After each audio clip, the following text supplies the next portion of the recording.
पहले से ही हमें इसके लिए पता था कि अगर कोई सस्पेक्ट आता है तो आरएचएस प्रशासन और यहाँ के चिकित्सक और पूरा स्टाफ इसके लिए तैयार है। और अभी जो सस्पेक्ट पेशेंट है जिनको कि सिर्फ एक माइल्ड हेडेक की कंप्लेंट है, वो युगांडा से आई हैं और अभी उनके लिए हमने टेस्ट सैंपल के लिए भिजवा दिए हैं। तो उसकी जो रिपोर्ट आती है फिर उसके हिसाब से करेंगे। अभी इसमें कोई ऐसा नहीं है, इसमें कोई घबराने की बात नहीं है। ये कोई कोविड जैसी बीमारी नहीं जो फैल जाए बहुत आसानी से। तो ऐसी कोई बैरिकेडिंग नहीं करिए, बस उसके हमें आइसोलेशन में रखा हुआ है जहाँ प्रॉपर प्रिकॉशंस लिए जा रहे हैं, उनको मॉनिटर किया जा रहा है। अभी पूरी तरह स्टेबल है और ऐसी कोई चिंता की बात नहीं है। क्या हिस्ट्री सर मरीज की?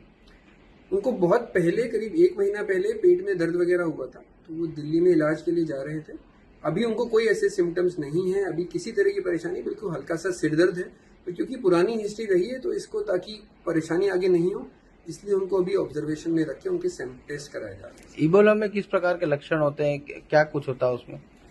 इबोला में सबसे पहले शुरुआत में सिर्फ हल्का बुखार, बॉडी एक और ये सब चीज़ें मिलने मिलती हैं। अगर बीमारी सीवियर हो जाती है तो उसमें पेट के और छाती की बीमारियां, पेट में दर्द होना, कई बार खून की उल्टियां आना, खून आना, तो वो सब चीज़ें चालू हो सकती हैं।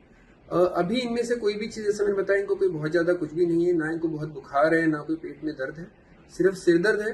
पर प्रिकॉशन पूरे लेने हैं ताकि हमें कोई आगे परेशानी ना हो हमारे यहाँ, तो इसलिए हम उसके लिए पूरे प्रिकॉशन के साथ में आगे टेस्ट करा रहे हैं। देखिए, हमारे पास पूरा क्रिटिकल केयर ब्लॉक है जो इसके लिए रिजर्व किया गया है और पेशेंट अभी उधर ही है। पेशेंट अभी ऑलमोस्ट नॉर्मल जैसे ही, ज़्यादा सिम्टम्स नहीं है। उनका सैंपल भेज दिया गया है पुणे की लैब में।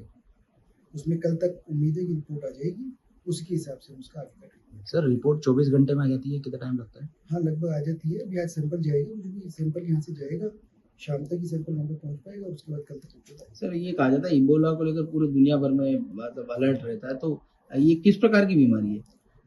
इबोला और कोविड में थोड़ा डिफरेंस ये है कि इबोला फैलने में, कोविड बहुत तेजी से फैलता था, एयर से फैलता था। ये ऐसे इतनी तेजी से नहीं फैलती है क्योंकि ये बॉडी फ्लूइड से फैलती है, तो इतना तेजी से नहीं फैलती है।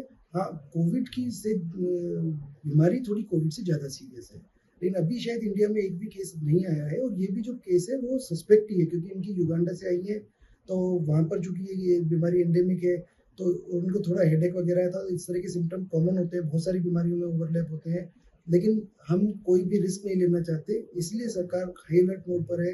तो हल्का सा भी सिम्टम देखते हुए उनको प्रिकॉशनरी हमने अभी यहाँ पर एडमिट, आइसोलेट कर रखा है और जैसे ही रिपोर्ट आएगी उसके हिसाब से हम आगे बता पाएंगे। अभी लेकिन पेशेंट सस्पेक्ट है और पेशेंट एकदम नॉर्मल नहीं है, ज़्यादा कोई सिम्टम नहीं।